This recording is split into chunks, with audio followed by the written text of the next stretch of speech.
আগামী ৩০শে জুন মাঝরাতে সংসদের বিশেষ অধিবেশনের পর চালু হতে চলেছে জিএসটি। আর জিএসটির পক্ষে এবং বিপক্ষে নানান মতামত আছে, তবে সেটা বেশিরভাগই না জানার থেকে। আর সেখান থেকেই তৈরি হচ্ছে বিভ্রাंति। सर, एस न्यूज़ में आपका बहुत बहुत स्वागत है। सबसे पहले जानना चाहेंगे कि जीएसटी है क्या? देखिए, जो जीएसटी आया है, पहले जो स्टेट गवर्नमेंट और यूनियन गवर्नमेंट अलग अलग टैक्स लगा रहे थे। जैसे स्टेट गवर्नमेंट अपना sale tax, entry tax, luxury tax, entertainment tax, ये बहुत सारे टैक्स लगाते थे। उस तरीके का सेंट्रल गवर्नमेंट अपना service tax, excise duty, CST वगैरह बहुत सारा टैक्स लगता था। ये सब मिला के लगभग ये 14 से 16 टैक्सेस से उसको मिला के एक ही टैक्स कर दिया गया। ये इसका नाम हो गया गुड्स एंड सर्विसेज टैक्स। तो उसमें क्या है कि अभी स्टेट गवर्नमेंट और सेंट्रल गवर्नमेंट दोनों इसके ऊपर टैक्स लगा सकते हैं, गुड्स में और सर्विसेज से। पहले क्या होता था, गुड्स में हमारे स्टेट गवर्नमेंट सेल टैक्स लगाते थे, उनको सर्विस टैक्स में ड्यूटी लगाने का पावर नहीं था। ये जैसे गुड्स एंड सर्विस टैक्स हो गया, स्टेट गवर्नमेंट भी उसी में सब चीज़ में टैक्स लगाएगा, सेंट्रल गवर्नमेंट भी सब में टैक्स लगाएगा।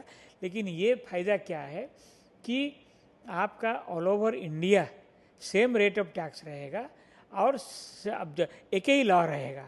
देखिए, जैसे पहले क्या होता था, गुड्स के ऊपर हर स्टेट का अलग अलग टैक्स सिस्टम था, अलग अलग टैक्स रेट लगता था। इसीलिए लोगों को तकलीफ होता था, ट्रेड को तकलीफ होता था, एंट्री बैरियर रहता था। लोग जाके एक स्टेट से लोग जाके जहाँ अलग दूसरे जगह में रेट कम था सेल टैक्स का, वहाँ से गुड्स खरीदते थे। इसीलिए वो स्टेट का रेवेन्यू कट जाता था। अभी क्या होगा कि लोगों को कहीं भटकने का ज़रूरत नहीं है, जाने का ज़रूरत नहीं है। ये जो प्रोसीजर हो गया उसमें से सारे भारत में एक ही लॉ, एक ही प्रोसीजर लागू होगा, एक ही रेट ऑफ ड्यूटी प्रोडक्ट पे रहेगा और सारा मार्केट, नेशनल मार्केट सबके लिए अवेलेबल रहेगा। हर जगह हर कोई जहाँ भी प्रोडक्ट बनाए बेच सकता है।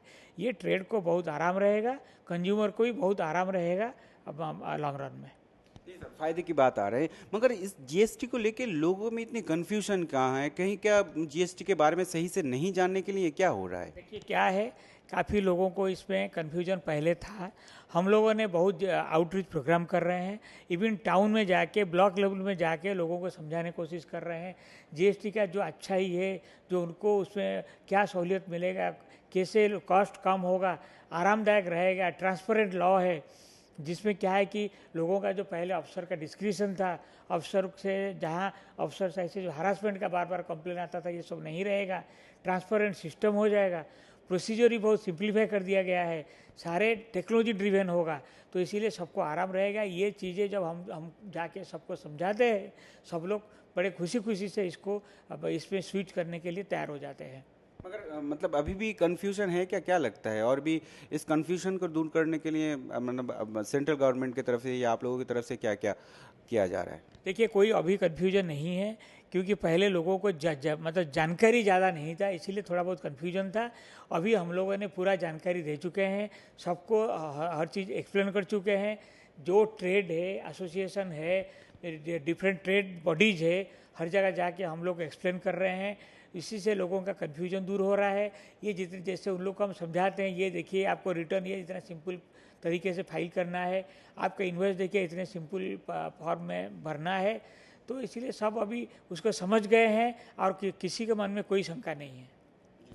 मैं पूछना चाहूँगा कि मैं कॉमन जो बंदे हैं, कॉमन लोग हैं, उनके बात में मैं बाद में आ रहा हूँ। उससे पहले कि बिजनेसमैन जो हों, वो बड़े बिजनेसमैन हो, छोटे बिजनेसमैन हो या मिडिल जो बिजनेस करते हैं, वो किस तरह से इफेक्टेड होंगे या किस तरह से उन्हें उपकार होगा?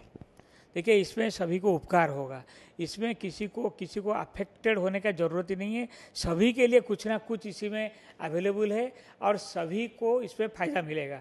देखिए, बिजनेसमैन को लॉ सिंपल हो गया, taxation system all over India same हो गया, रेट ऑफ ड्यूटी सेम हो गया, लॉ प्रोसीजर सेम हो गया, सिंप्लीफाइड प्रोसीजर हो गया, टेक्नोलॉजी ड्रिवन हो गया।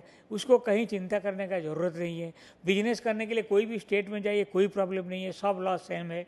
रेट ऑफ ड्यूटी हर जगह सेम है, इसीलिए प्रोडक्ट बेचने के लिए कहीं जैसे पहले होता था एक स्टेट में कम रेट में मिलता था, दूसरे स्टेट में ज़्यादा रेट में मिलता था, वो सब प्रॉब्लम ही नहीं रहेगा। इसीलिए बिजनेस ट्रेड करने के लिए बहुत ही सुविधा माहौल बन गया।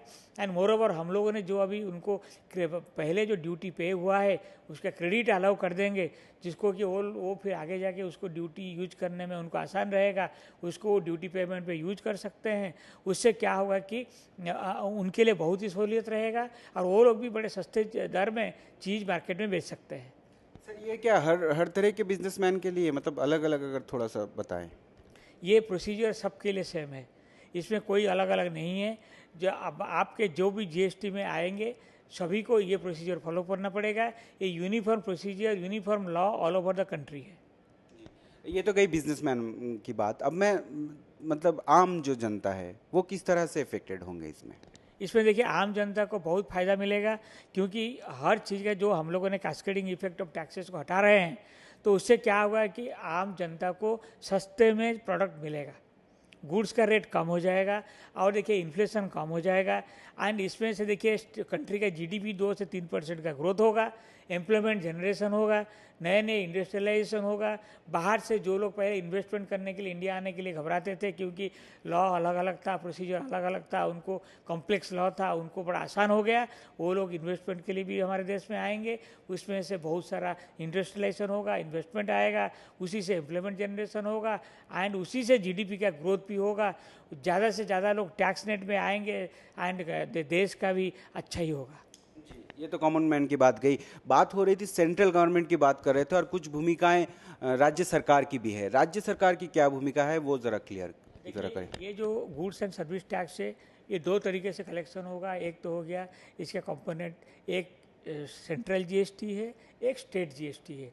स्टेट गवर्नमेंट अपना ड्यूटी सेंट्रल स्टेट जीएसटी के हिसाब से लागू करेगा और सेंट्रल गवर्नमेंट सेंट्रल जीएसटी के ऊपर लागू करेगा। जो रेट ऑफ ड्यूटी एक जीएसटी रेट हो गया है उसको वो लोगों ने अलग अलग कंपोनेंट करके बांट लेंगे और स्टेट गवर्नमेंट अपना लॉ बनाएगा। जैसे वेस्ट बंगाल अपना ऑर्डिनेंस जारी करके अब स्टेट जीएसटी लॉ लाए हैं, उस तरीके का सेंट्रल जीएसटी लॉ भी आया है। तो स्टेट गवर्नमेंट अपना जीएसटी लॉ, जो स्टेट जीएसटी लॉ इम्प्लीमेंट करेंगे, उनके जो अधिकारी हैं जो पहले डायरेक्ट टैक्सेस, उनके टैक्सेशन डिपार्टमेंट है, सेल टैक्स वगैरह में जो ऑफिसर्स थे वो लोग उसको इम्प्लीमेंट करेंगे। लेकिन ट्रेड के लिए सहूलियत है कि उनके लिए ये जीएसटी एज ए होल, चाहे सेंट्रल जीएसटी हो, स्टेट जीएसटी हो, ऑफिसर एक रहेगा। चाहे सेंट्रल गवर्नमेंट हो चाहे स्टेट गवर्नमेंट हो, कोई भी एक ऑफिसर उनके साथ इंटरेक्ट करेगा। कुछ चीज़ें सुधार लाई जा रही हैं जीएसटी में। अब तक कौन सी चीज़ों में सुधार लाई गई हैं, और कहा जा रहा है 30 जून के बाद भी कुछ टाइम मिलेगा, बिजनेसमैनों को छूट मिलेगी कुछ, उस मुद्दे पे अगर बात करें? देखिए सुधार के हिसाब से बोलेंगे तो यही प्रोसीजर का बहुत सिंप्लीफिकेशन हुआ है और आपके लॉ में सिंप्लीफाई हुआ है, जो कि सारे ट्रेड और बिजनेस को आराम देगा। और ये देखिए जो बता रहे हैं सिंप्लीफाई हुआ है, इसमें क्या है कि जैसे 5 जुलाई से जो ट्रेड एंड इंडस्ट्री को आराम देने के लिए जो आपका उनका रिटर्न है हम लोगों ने लाए हैं कि सिंप्लीफाइड रिटर्न रहेगा, उसमें से वो लोग भर पाएंगे। उसमें से सिर्फ उनको क्या सेल कर रहे हैं उसका डिटेल वगैरह देना पड़ेगा, क्या क्या इनपुट क्रेडिट ले रहे हैं उसका डिटेल देना पड़ेगा, और ड्यूटी क्या उनका अल्टीमेटली बनता है वही डिटेल देना पड़ेगा। तो इसलिए सिंप्लीफाइड टैक्स रहेगा पहला 2 महीने के लिए, उससे आराम हो जाएगा और उनको चेंज ओवर के लिए बहुत आसान रहेगा। जी एक बात सर, ये तो लॉ सिंप्लीफाइड की बात चल रही थी, बहुत सारी चीज़ें सामने आ रही थी जब भी जीएसटी का मुद्दा सामने आ रहा था। लोगों के मतलब देश के लोगों के कॉमन जो लोग हैं उनके बारे में सोच के कुछ चीज़ों को छूट दी गई है, उस बारे में कुछ बताना चाहेंगे? कौन चीज़ें जीएसटी के अंडर नहीं आ रही हैं? या देखिए जीएसटी के अंदर जो ना नहीं आ रहा है, जैसे कुछ पेट्रोलियम प्रोडक्ट है, जो ऑयल वगैरह हो गया, एंड जो इलेक्ट्रिसिटी हो गया, इस तरीके का कुछ, जैसे आपकी लिकर फॉर ह्यूमन कंजप्शन हो गया, उस तरीके का कुछ चीज़ें, जैसे जो लैंड का जो बिक्री खरीदी होता है वो सब हो गया। ये सब चीज़ें अभी जीएसटी का परिधि में नहीं लाया गया है और हो सकता है बाद में इसको लाया जाए।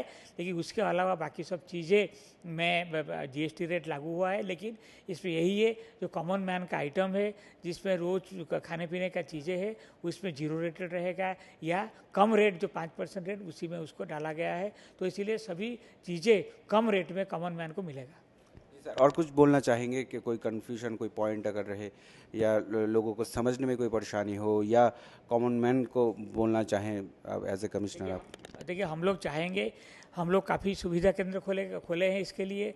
हमारा आउटरीच प्रोग्राम चलता है, हम लोग हर जगह जाते हैं। ट्रेड और इंडस्ट्री को किसी को भी कोई प्रॉब्लम हो, हम लोग के पास आए, हम लोग उसे आसान तरीके से समझा भी सकते हैं। और उसको रजिस्ट्रेशन में कोई प्रॉब्लम हो रहा है, रिटर्न फाइलिंग में कोई प्रॉब्लम हो रहा है, वो आए, हम लोग उसको मदद करेंगे, जिसमें से वो आराम से जीएसटी का लॉ को इम्प्लीमेंट कर सकते हैं। उस तरीके का बहुत सुविधा केंद्र भी खोला गया है। वो सुविधा केंद्र को वो लोग जा सकते हैं, वहाँ भी जाके अपना रिटर्न वगैरह अपलोड कर सकते हैं। तो सरकार की तरफ से सभी प्रकार सुविधा दिया गया है, इसको अवेल करिए। और जीएसटी में आप खुशी खुशी से आइए, एंड इसमें बहुत फ़ायदा ही फ़ायदा सबके लिए है। Thank you so much. Thank you.